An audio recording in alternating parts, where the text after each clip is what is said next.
There was a teenage girl who wanted to go to a disco for the first time. She asked her parents for permission, but they said she was too young. When she argued with them, they refused to listen and sent her to her room. The girl was angry and decided to sneak out of the house.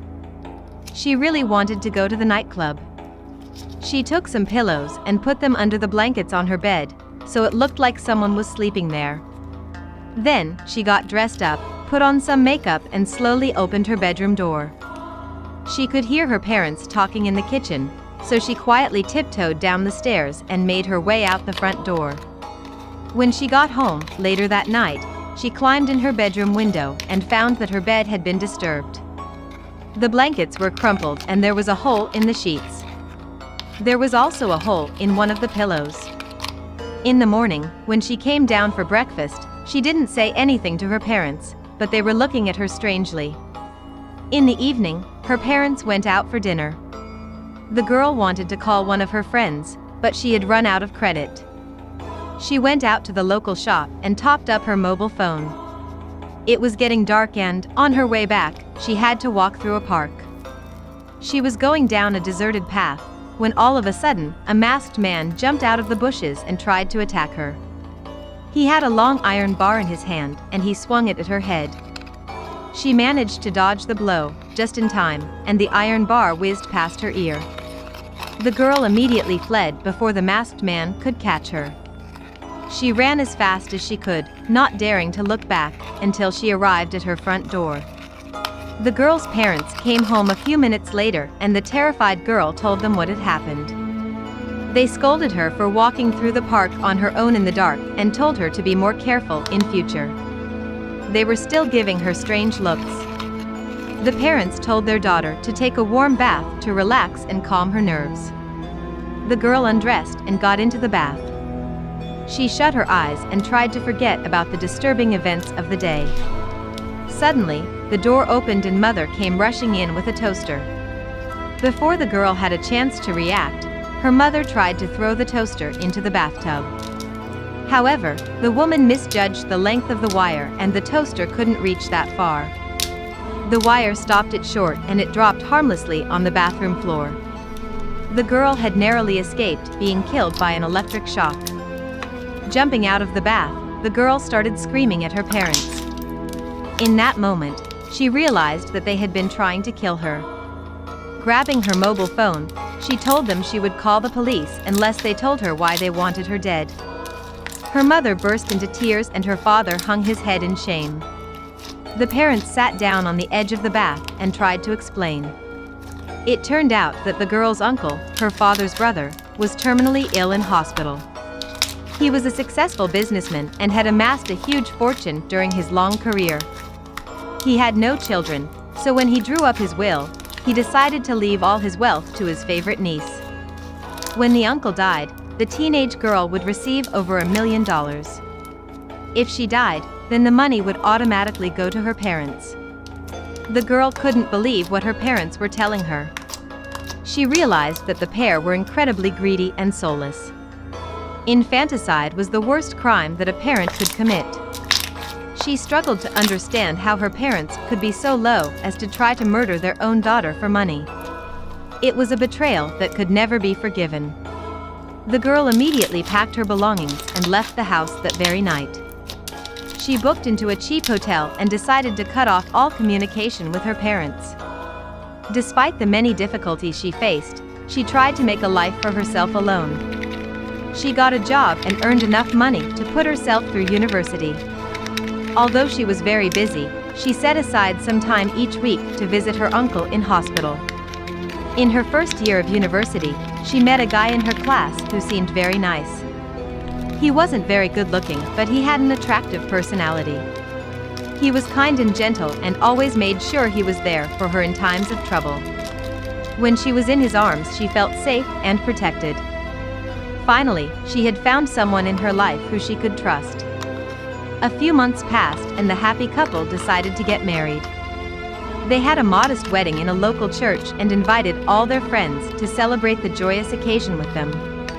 The girl insisted that they not invite her parents to the wedding. When the guy asked her about it, she told him how they had betrayed her.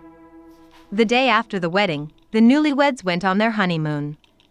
They booked a short holiday at a scenic resort in the mountains, next to a shimmering lake.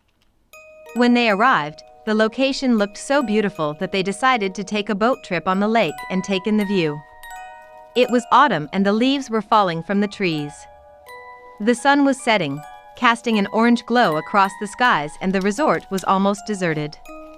When they rowed out to the center of the lake, the husband got up and grabbed his wife.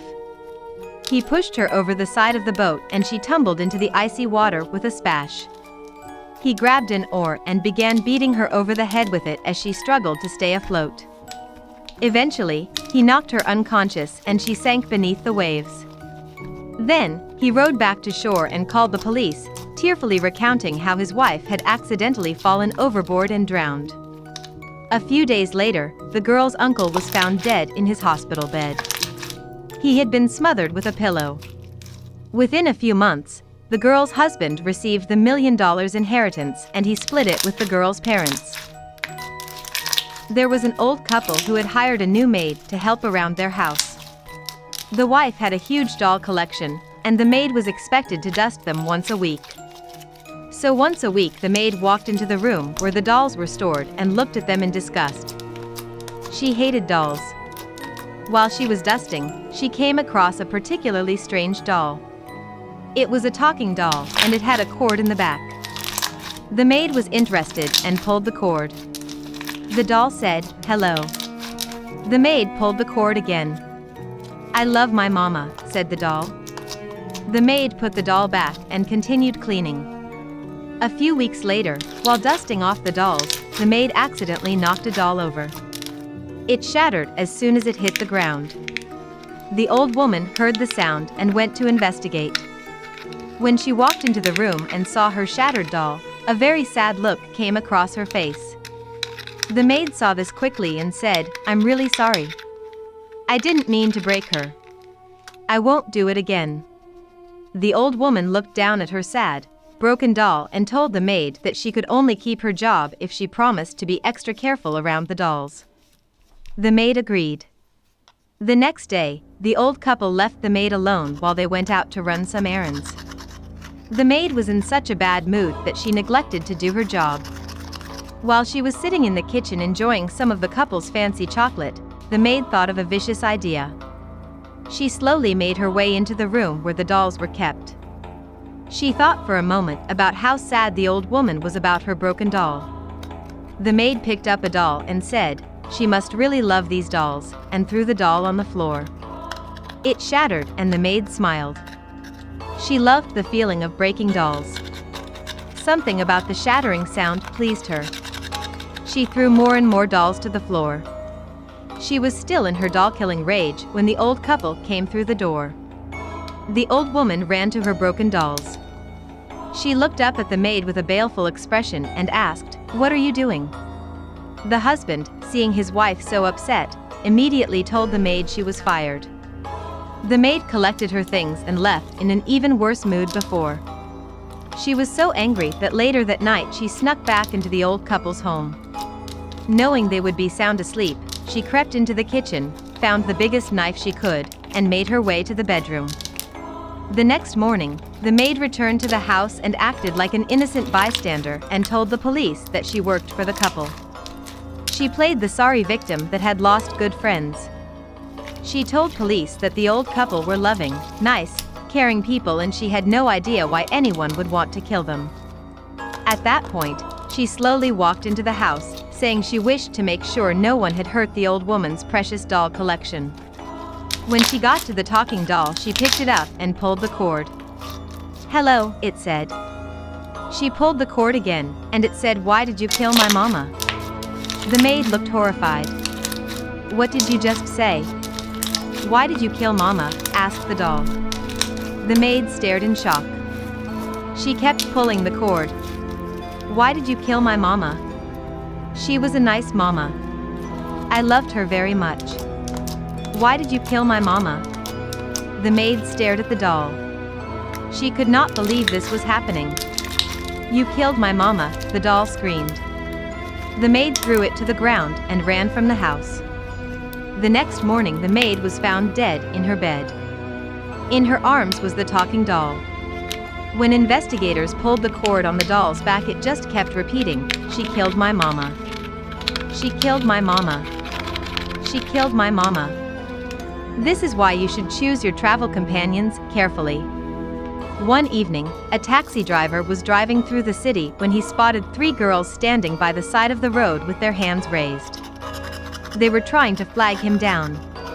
It had been a quiet night and business was slow, so he was glad to have some customers. The taxi driver pulled over and stopped to pick them up.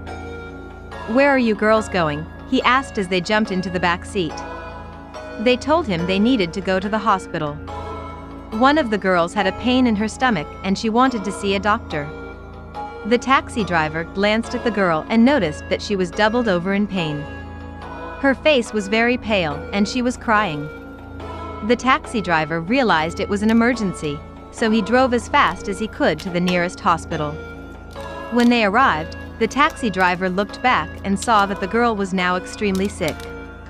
She was sweating profusely and moaning in agony. The other girls told him they wanted to stay with their friend and begged him to go inside and fetch a doctor. The taxi driver nodded his head and ran over to the hospital's front desk. He found a nurse and told her that he had a very sick girl in his car. He asked her if she could go out have a look at her to make sure she was all right. The nurse agreed and went out to where the taxi was parked, leaving the taxi driver waiting at the front desk. A few minutes later, the nurse came running back to the front desk, her face red. "What's going on?" she demanded. The taxi driver had no idea what she was talking about. "What did you do to those girls?" cried the nurse. "What do you mean?" asked the bewildered taxi driver. "I've already called the police," said the nurse. "You better stay here until they arrive. Maybe you can explain to them why you have 3 dead bodies in your car." According to the nurse, 3 college girls had been driving in the area when they had a terrible accident. They were trapped in the burning wreckage, and when the ambulance brought them to hospital, there was little the doctors could do for them. In spite of all their efforts, all 3 of the girls died. Their bodies had been placed in the hospital mortuary. However, the dead bodies in the taxi were unmistakably those of the 3 college girls. "What were you trying to do by stealing the bodies from our hospital?" the furious nurse demanded to know. "I assure you," replied the shaken taxi driver, "when I picked those girls up, they were very much alive." Needless to say, the place where the taxi driver picked up the girls was the exact same place where the accident had happened and the girls were burned alive.